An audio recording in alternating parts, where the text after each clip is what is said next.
মার্কিন যুক্তরাষ্ট্র থেকে দেশে ফিরলেন আরও ৩০ বাংলাদেশি।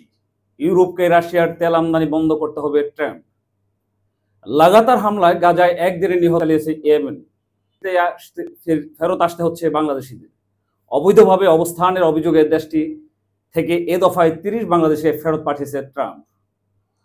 বৃহস্পতিবার রাত 11:30টার দিকে হজরত শাহজালাল আন্তর্জাতিক বিমানবন্দরে তাদের বহনকারী ফ্লাইট অবতরণ করে।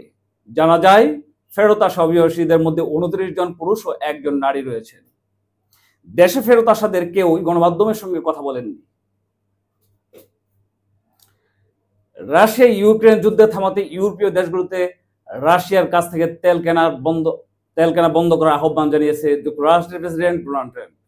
একই সঙ্গে চীনের বিরুদ্ধেও অর্থনৈতিক চাপ সৃষ্টির কথা বলছেন তিনি। যুক্তরাষ্ট্র বার্তা সংস্থা রয়টার্স খবরটি নিশ্চিত করেছে।